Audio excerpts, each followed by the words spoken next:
Hi friends, welcome to Manvi's kitchen. ఈరోజు వీడియోలో ఎంతో ఫేమస్ అయిన కుమారి ఆంటీ చికెన్ కర్రీ చూపించబోతున్నాను. ఇంకెందుకండి ఆలస్యం, వీడియో చూసేద్దాం రండి. ముందుగా స్టవ్ మీద ఒక గిన్నె పెట్టుకొని అందులోకి 4-5 టేబుల్ స్పూన్లు ఆయిల్ వేసుకోండి. ఆయిల్ వేడెక్కాక అందులోకి 1/2 స్పూన్ ఆవాలు, 1/2 స్పూన్ జీలకర్ర, అలాగే కట్ చేసిన పచ్చిమిర్చి 2, అలాగే కట్ చేసిన ఆనియన్ 1 వేసుకొని వేయించుకోండి. ఈ ఆనియన్ లైట్ బ్రౌన్ కలర్ వచ్చే వరకు వేయించుకుంటే సరిపోతుంది. ఇప్పుడు శుభ్రంగా కడిగి పెట్టుకున్న 1/2 కేజీ చికెన్ని వేసుకోండి. ఏంటి నారు ఇంత ఆయిల్ వేసి 1/2 కేజీ చికెన్కి అనుకోకండి, నాకు కుమారి ఆంటీ నాన్ వెజ్ ఐటెంకి ఆయిల్ ఎక్కువ పడుతుంది అని చెప్పింది. అలాగే సరిపడిన ఉప్పు, కొద్దిగా పసుపు వేసుకొని ఒకసారి అంతా కలిసేటట్టు కలుపుకొని హై ఫ్లేమ్లో 5 నిమిషాలు ఉడికించుకోండి. మధ్యలో కలుపుకుంటూ ఉండండి. ఇలా 5 నిమిషాల తర్వాత అప్పుడే నూరి పెట్టుకున్న అల్లం వెల్లుల్లి పేస్ట్ 1 టేబుల్ స్పూన్ వేసుకొని 2 నిమిషాలు వేయించుకోండి, పచ్చివాసన పోయేంతవరకు. ఇలా 2 నిమిషాలు వేయించుకున్న తర్వాత ఇప్పుడు అందులోకి 1 స్పూన్ కారం, అలాగే 1 స్పూను ధనియాల పొడి, 1/2 స్పూను గరం మసాలా వేసుకొని అంతా ఒకసారి కలిపేసుకోండి. ఇలా కలుపుకొని 2 నిమిషాలు ఉడికించుకోండి. 2 నిమిషాల తర్వాత 1 టమోటా, 1 ఆనియన్ మిక్సీ జార్లో పెద్దగా మిక్సీ పట్టుకొని వేసుకోండి.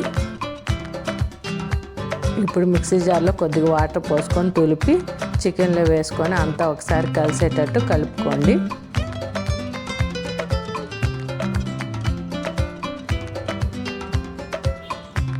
ఇలా కలుపుకొని 2 నిమిషాలు ఉడికించుకోండి మూత పెట్టి. 2 నిమిషాల తర్వాత ఇప్పుడు అందులోకి కొద్దిగా వాటర్ పోసుకోవాలి. ఇలా వాటర్ పోసుకొని ఒకసారి అంతా కలిసేటట్టు కలుపుకోండి. ఇలా వాటర్ పోసిన తర్వాత 5 నిమిషాలు లో ఫ్లేమ్లో ఉడికించుకోండి. ఈలోపు మసాలా కోసం 1 యాలక్కాయ, 1 1/2 ఇంచు దాల్చిన చెక్క, 2 లవంగాలు వేసి దబిడి దంచేయటం. అలా దంచుకొని మసాలాని 1 స్పూన్లోకి తీసుకోండి. ఇలా 5 నిమిషాల తర్వాత మూత తీసి మనం రుబ్బి పెట్టుకున్న మసాలాన్ని వేసుకోండి.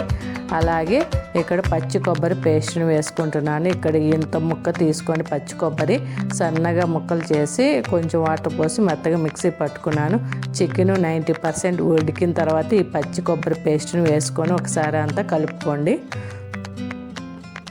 ఇలా కలుపుకొని తర్వాత మళ్ళీ కొద్దిగా వాటర్ పోసుకొని ఒకసారి అంతా కలుపుకోండి. ఇలా 2 నిమిషాలు ఉడికించుకోండి. చూడండి, చికెన్ అనేది ఉడికిపోయింది. ఇప్పుడు కరివేపాకు వేసుకుంటా. ఇది మాత్రం కుమారి ఆంటీ చెప్పలేదు, నాకు ఇష్టం కాబట్టి నేను వేసుకున్నాను కరివేపాకు. అలాగే కొద్దిగా కొత్తిమీర మాత్రం చెప్పిందండి, లాస్ట్లో కొత్తిమీర వేసుకోవాలని. ఇలా వేసుకొని ఒకసారి కలుపుకొని 2 నిమిషాలు ఉడికించుకోండి. 2 నిమిషాల తర్వాత స్టవ్ ఆఫ్ చేసి అంతేనండి, వేడి చికెన్ కర్రీ రెడీ అయిపోయింది. ఈ కుమారి ఆంటీ చేసే చికెన్ కర్రీస్ రెడీ అయిపోయింది. ఇంకెందుకు ఆలస్యం, మీరు చేసుకొని మీకు ఎలా వచ్చిందో ఒక లైక్ చేయండి. ఈ వీడియో నచ్చితే ప్లీజ్ సబ్స్క్రైబ్ చేసుకోండి.